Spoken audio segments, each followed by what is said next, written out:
வணக்கம். சற்று முன் கிடைக்கப்பெற்ற மிக முக்கியமான செய்தி ஒன்று வெளியாகி உள்ளது. சபாநாயகர் அப்பாவு பதவி பறிக்கப்பட்டுள்ளது என்ற தகவல் சமூக வலைதளங்களில் வைரலாக பரவி வருகிறது. அதற்கு மிக முக்கியமான காரணம், நடப்பாண்டில் ஒட்டுமொத்தமாக 18 நாட்கள் மட்டுமே சட்டப்பேரவை கூடியுள்ளது. இது சுதந்திரம் கிடைத்த 72 ஆண்டுகளில் இதுதான் மிக குறைவான நாட்களில் சட்டப்பேரவை நடைபெற்ற ஆண்டு என்று பாமக நிறுவனர் ராமதாஸ் அவர்கள் தெரிவித்திருக்கிறார். ஒட்டுமொத்தமாக பல்வேறு அரசியல் கட்சி தலைவர்களும் சபாநாயகர் அப்பாவு பதவியை பறிக்க வேண்டும் என்றும் அந்த பதவிற்கு களங்கம் விளைவிக்கும் விதமாக ஆளும் கட்சிக்கு சாதகமாக செயல்படுவதால் அவருடைய பதவியை பறிக்க வேண்டும் என்றும் தற்பொழுது எதிர்க்கட்சியினர்கள் ஆளுநருக்கு கடிதம் ஒன்றை கொடுத்துள்ளார்கள். அதாவது எதிர்க்கட்சியினர்கள் வெளியிட்டுள்ள அறிக்கையில் நாம் பார்க்கும் பொழுது, தமிழக சட்டப்பேரவையின் மழைக்கால கூட்டத்தொடர் இதுவரை இல்லாத வகையில் 2 நாட்கள் மட்டுமே நடைபெற்று முடிந்திருக்கிறது.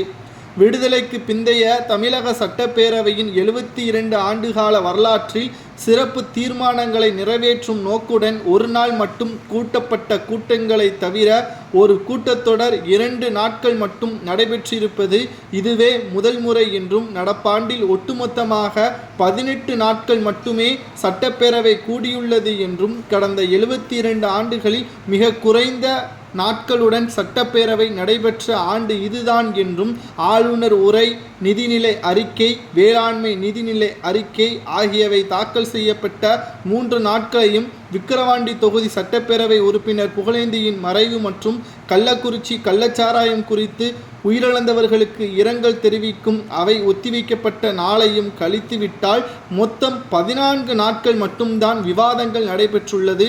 அதிலும் துறை மானிய கோரிக்கைகள் மீது 8 நாட்கள் மட்டும் விவாதம் நடைபெற்றுள்ளது என்றும், இதனால் தமிழக மக்கள் எப்படி தங்களுடைய வாழ்வாதாரத்தை பாதிக்கக்கூடிய வகையில் திட்டங்களை பற்றி எதிர்க்கட்சியினர்கள் 8 நாட்களில் எப்படி ஓராண்டு நடக்கக்கூடிய பிரச்சனைகளை சட்டப்பேரவையில் பேச முடியும்?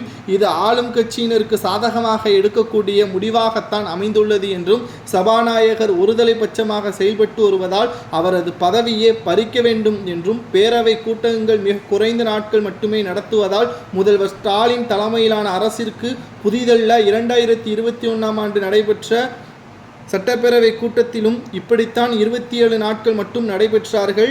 அதேபோல் 2022 சட்டமன்ற கூட்டத்தொடரிலும் 34 மட்டும்தான் நடைபெற்று இருக்கிறது என்றும், இது திமுகவின் கையாளாகத்தனத்தையும் சட்டப்பேரவைத் தலைவரை உடனடியாக நீக்க வேண்டும் என்றும் ஆளுநரிடம் கடிதம் கொடுத்திருப்பது சரி என்பதை கமெண்டில் கூறுங்கள்.